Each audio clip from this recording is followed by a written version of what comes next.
பகுதியில மதன் பேர் கொண்ட ஒரு ஆளு கிச்சடி வியாபாரம் பண்ணிட்டு இருக்காரு. மதன் ரொம்பவே உழைப்பாளி. ஆனா அவர் செய்யற கிச்சடி யாருக்குமே பிடிக்க மாட்டேங்குது. அதனால தோல்வி அவரை விட்டு விலகாமலேயே எப்பவும் இருந்தது. இன்னைக்கும் இந்த கிச்சடி விற்கவே இல்லை. ஒரு வருஷமா இந்த இடத்துல ஒவ்வொரு இடமா போய் கிச்சடியை வித்துக்கிட்டு இருக்கேன். ஆனா இந்த பழைய சாப்பாடை இப்ப இருக்கிற காலத்துல யாருதான் சாப்பிட போறாங்க? அப்பதான் சம்பக் மதன் கிட்ட வந்து என்ன சொன்னாருன்னா, அட மதன் ஐயா, இந்த கிச்சடியை நாங்க எங்க வீட்டிலேயே செஞ்சு சாப்பிட்டுக்கோமே. இப்போ இந்த கிச்சடியை நீங்க விற்கிறத விட்டுட்டா நல்லது. வேற ஏதாவது வியாபாரம் பண்ணுங்க. இல்லைன்னா இந்த மாதிரி தான் உங்க வாழ்க்கையை கஷ்டப்பட்டு நடத்த வேண்டியிருக்கும். எனக்கு தெரியும் சம்பக், ஆனா என்கிட்ட அவ்வளோ பணம்லாம் கிடையாது. வேற வியாபாரம் பண்ண, அதோட எனக்கு வயசும் கிடையாது. என்னால கஷ்டப்பட்டு எந்த வேலையும் செய்யவும் முடியல. அப்படின்னா உங்களோட வாழ்க்கையே முடிஞ்சு போச்சுன்னு சொல்லுங்க. ஆனா ஒரு விஷயம் இருக்கு, உங்களால பசியோட இருக்க முடியாதுல்ல. ஏன்னா இந்த கிச்சடிய மொத்தமா நீங்க மட்டும்தான் சாப்பிடணும்னு நினைக்கிறேன். சம்பக் சொன்னதை கேட்டுட்டு மதனுக்கு ரொம்பவே கவலையாயிடுச்சு. அப்புறம் அவர் தன்னோட வீட்டை நோக்கி போனாரு. வீட்டுக்கு வந்து அவரு மீனாட்சி கிட்ட என்ன சொன்னாருன்னா, என்ன மன்னிச்சிடு மீனாட்சி, நீ உன்னோட மொத்த வாழ்க்கையையும் என்ன மாதிரி ஒரு ஏழையோட வாழ வேண்டியதாயிடுச்சு. ஏங்க இப்படி எல்லாம் பேசுறீங்க? நான் என்னைக்குமே உங்களை குற்றம் குறை எதுவும் சொன்னதே இல்லைங்க. இருந்தாலும் இல்லைங்க, என்னோட வாழ்க்கையில நான் சந்தோஷமா தாங்க இருக்கேன். என்ன நம்ம நிலைமை தான் கொஞ்சம் மோசமா இருக்கு. நான் நம்ம ஊர் பகுதியில இருக்கிற கோவில்ல போய் சாமி கிட்ட வேண்டிக்கிறேங்க, கடவுள் உங்களுக்கு வெற்றியை கொடுக்கணும்னு. நானும் கோயிலுக்கு வரேன். ஆனா எதுவும் வேண்டிக்கிறதுக்காக இல்லை மீனாட்சி. கடவுள் எனக்கு துணையா உன்னை கொடுத்துருக்காருல்ல, அந்த நல்லதுக்காக அவருக்கு நன்றி சொல்றதுக்காக தான் வரேன். நான் வரேன்.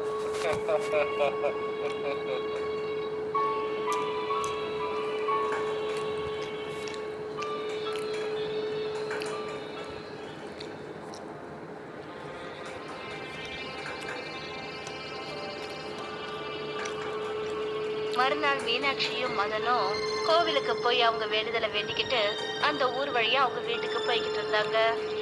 அப்பதான் மீனாட்சியோட கவனம் நதி கரைக்கிட்ட ஒரு கல்லு பளபளன்னு மின்னுட்டு இருந்தது. அத அவங்க பார்த்தாங்க. அட, இங்க பாருங்களேன், இந்த கல்லு எவ்வளவு அழகா இருக்கு.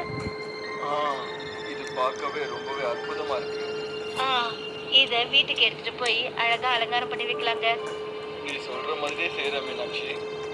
மதன் அந்த கல்லை எடுத்துக்கிட்டாரு.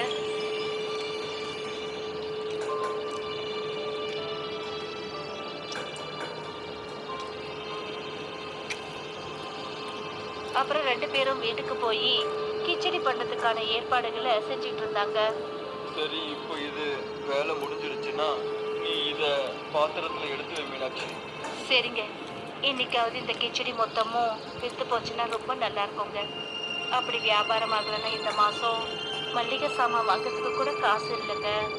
நம்மளால கஷ்டப்பட்டு உழைக்கதான் முடியும். அந்த பாரத்தை எல்லாம் அந்த ஈஸ்வரன் மேல போட்டுடு மீனாட்சி. கொதிச்சதுக்கு அப்புறமா கிச்சடிய மூடி வைக்கிறதுக்காக மீனாட்சி போனாங்க. ஆனா அப்பன்னு பார்த்தா அவங்க கையில இருந்த அந்த கல்லு நழுவி கிச்சடிக்குள்ள விழுந்துருச்சு. ஐயோ ராமா, காத்தடிக்கும் போது மாவிக்க போட கதையாயிடுச்சு. என்னாச்சு? கையில வச்சிருந்தேன்னு அந்த கல்லு கிச்சடியில விழுந்துருச்சுங்க. ஏற்கனவே இந்த மசாலா கிச்சடி வியாபாரம் ஆக மாட்டேங்குது. ஆனா இப்ப பாருங்க, இப்படி ஆயிடுச்சு. இதுதான் விஷயமா? நீ எதுக்கும் கவலைப்படாத, நான் இந்த கல்லை உடனே அதுல இருந்து எடுத்துடுறேன். ஆனா இப்ப புதுசா வேற கிச்சடி பண்றதுக்கு நம்ம கையில பணம் இல்லைங்களேங்க. எப்படியோ இந்த மசாலா கிச்சடியை யாரும் வாங்க போறது இல்ல. எனக்கு நேரமா ஆயிட்டு இருக்கு. நான் இந்த கிச்சடியை எடுத்துட்டு போறேன்.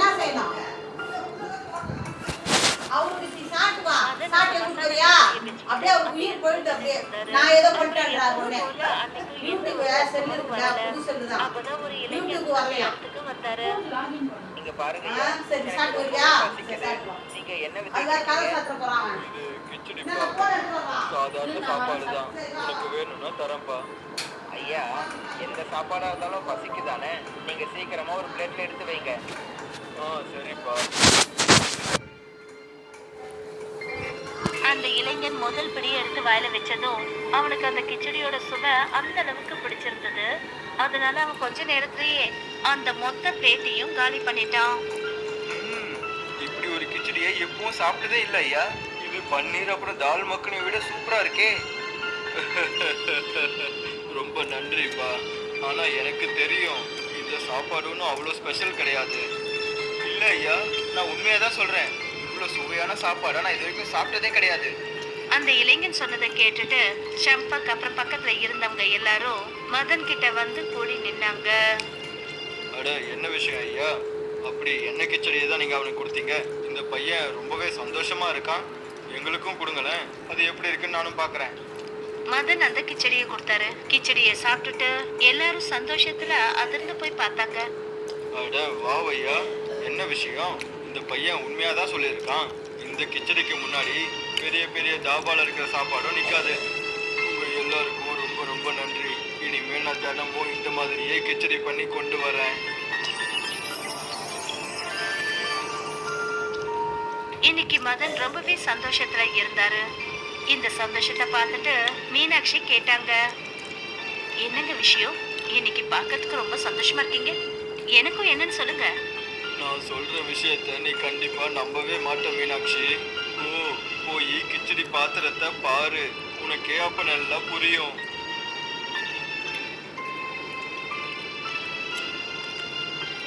மீனாட்சி கிச்சடி கொண்டு போன பாத்திரத்தை பார்த்தாங்க. சொன்னல உன்னால நம்ப முடியாதுன்னு. வித்துடுச்சு. இருந்த எல்லா கிச்சடியும் மொத்தமா வித்துடுச்சு. ஆனா இது எப்படிங்க நடந்தது? அதைத்தான் நானும் யோசிச்சுக்கிட்டு இருக்கேன். நம்ம தினமும் எந்த அளவுக்கு மசாலாவை போடுவோமோ அவ்வளோதான் இப்ப போட்டோம். ஆனா இப்ப எப்படி வித்தியாசமாச்சு? வித்தியாசமா என்ன? அந்த பளபளன்னு இருந்த கல்லு அந்த கிச்சடியில விழுந்தது, அதான். அதனால கிச்சடி இன்னும் மோசமாயிடுச்சு. அந்த கல்லு தான். அந்த மின்ற கல்லால தான் இதோட சுவை இன்னைக்கு அதிகமா இருக்கு. கண்டிப்பா நம்மளோட பிரார்த்தனையோட காரணத்தால தான் கடவுளோட ஆசீர்வாதமா இருக்கும். அப்படின்னா தினமும் நம்ம கிச்சடி வியாபாரம் ஆகுங்களா? இனிமே நமக்கும் பண தட்டுப்பாடு எதுவும் இருக்காதுங்க. இப்போ ஒரு மாசம் கடந்துடுச்சு. இப்போ மதன் தன்னோட வருமானத்துல மசாலா கிச்சடிங்கிற பேர்ல புதுசா ஒரு கடையை திறந்தாரு. மதன் சில பேருக்கு கிச்சடி கொடுத்துட்டு இருந்தாரு. அப்பதான் சம்பக் அந்த இடத்துக்கு வந்தான். அட ஐயா, என்ன உங்க நிலைமையே மாறிடுச்சு? எல்லாம் கடவுளோட ஆசீர்வாதம் சம்பக். சொல்லு, உனக்கு எத்தனை பிளேட் வேணும்? இல்லை இல்லை, இன்னைக்கு நான் கிச்சடியெல்லாம் சாப்பிட வரல. நான் உங்ககிட்ட ஒரு விஷயம் கேட்க தான் வந்தேன் ஐயா. கேளுப்பா, எதுக்கு தயங்குற? உனக்கு என்ன கேட்கணுமோ தாராளமாக கேளு. அது ஐயா, என்ன நான் இதுக்கு முன்னாடி உங்ககிட்ட அப்படி பேசுனதுக்காக என்னை மன்னிச்சிடுங்க. எனக்கு இப்போதான் எல்லாமே புரியுது. சாதாரண சாப்பாட்டுலேயும் எவ்வளோ சுவை இருக்குன்னு. இந்த காரணத்தால தான் நான் இதை எப்படி செய்யணுங்கிற வழியை தெரிஞ்சுக்கலான்னு வந்திருக்கேன். சரி சரிப்பா. மதன் சம்பக் கிட்ட அந்த பளபளப்பான கல்லோட விஷயத்தை தவிர கிச்சடி செய்யறதுக்கான விதிமுறைகள் எல்லாத்தையும் சொன்னாரு. சரிங்க ஐயா, சரி. இப்போ நான் இங்கிருந்து கிளம்புறேன்.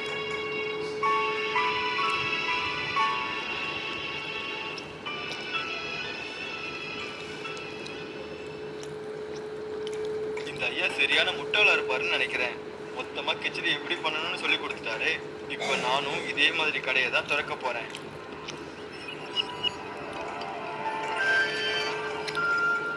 மறுநாள் மதன் தன்னோட கடைக்கு வந்தாரு. அங்க பார்த்தபோது சம்பக் சரியா மதனோட கடைக்கு பக்கத்துல புதுசா ஒரு மசாலா கிச்சடி கடையை வச்சுட்டாரு.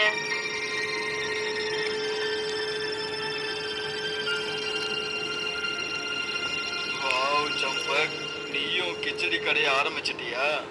இப்போ உங்களுக்கு ரொம்பவே பொறாமையா இருக்கா ஐயா? நீங்க தான் எப்படி செய்யணும்னு சொல்லிட்டீங்கல்ல. இல்லை, அப்படியெல்லாம் இல்லை. எனக்கு நிஜமாவே சந்தோஷம்தான் சம்பக். போதும் போதும், இந்த நாடகத்தெல்லாம் நிறுத்திக்கோங்க. இன்னும் போனி ஆகலை, நீங்கள் அப்புறமா வாங்க. சரிப்பா. பெருசாக வந்துட்டாரு. பேசுறத பார்த்தா இவரோட மனசில் எந்த ஒரு பொறாமையும் இல்லாத மாதிரில இருக்கு. அதுவும் இவர் முன்னாடியே கடையை வச்சதுக்கு அப்புறமும். ஆஹா, ஜனங்களும் வராங்களே. மதன் அந்த கடுமையான வார்த்தைகள் எல்லாத்தையும் கேட்டுக்கிட்டு மறுபேச்சு பேசாம தன்னோட கடைக்கு வந்துட்டாரு. சில பேர் சம்பக்கோட புது கடையை பார்த்துட்டு சம்பக் கிட்ட போனாங்க. நீயும் மசாலா கிச்சடி விற்க வந்துட்டியா சம்பக்? ஆமாப்பா, வாங்க வந்து சாப்பிட்டு பாருங்க. ரொம்பவே சூப்பராக செஞ்சுருக்கேன். சம்பக் அவனோட கடைக்கு வந்திருக்கிற ஆட்களுக்கு கிச்சடியை எடுத்து கொடுத்தான். எல்லாரும் கிச்சடி சாப்பிட்டாங்க. ஆனா யாருமே அந்த கிச்சடி மேல எந்த ஒரு ஆர்வத்தையும் காட்டல. அட என்ன விஷயம் மக்கஞ்சு, ஏதாவது பிரச்சனையா? இல்லை, எதுவும் பிரச்சனைலாம் இல்லை. ஆனால் இந்த கிச்சடியில் எதுவும் ஸ்பெஷலாக இல்லையே. நம்ம வீட்டில் எப்படி செய்வோமோ அதே மாதிரி தான் இருக்கு. மதன் ஐயாவால் மட்டும்தான் அந்த மாதிரி கிச்சடியை பண்ண முடியும்னு எனக்கு தோணுது. அது எப்படி நடக்க முடியும்? நானும் மதன் ஐயா சொன்ன மாதிரி அதே மாதிரி தானே கிச்சடியை செஞ்சு வச்சிருக்கேன். அந்த மதன் ஐயா என்னை நல்லா ஏமாத்திட்டாரு. கண்டிப்பா செய்முறையில என்கிட்ட ஏதாவது கம்மியா சொல்லியிருப்பாரு. அப்படியா? அப்படின்னா நீ அவர்கிட்ட தான் செய்ய கற்றுக்கிட்டியா? இப்போ அவர் மேலேயே தப்பாக சொல்லிட்டாருன்னு சொல்லி பழி போட்டுட்டு இருக்கியா? அது ஐயாவோட ரொம்ப பெரிய பெருந்தன்மை. உனக்கெல்லாம் செய்முறையை சொல்லி கொடுத்தாருல. அட அண்ணே, கோவப்படாதீங்க. நான் சும்மா தான் சொல்லிட்டு இருந்தேன். சம்பக்கு ரொம்ப கோவம் வந்துடுச்சு. ஆனா அவன் தன்னோட பல்ல கடிச்சுக்கிட்டு நின்றுருந்தான். மறுநாள் சம்பக் மதனோட கிச்சடியோட ரகசியத்தை தெரிஞ்சுக்க அவன் அவரோட வீட்டு ஜன்னல்ல மறைஞ்சிருந்துகிட்டு மீனாட்சி எப்படி கிச்சடி செய்யறாங்கன்னு பாத்துட்டு இருந்தான்.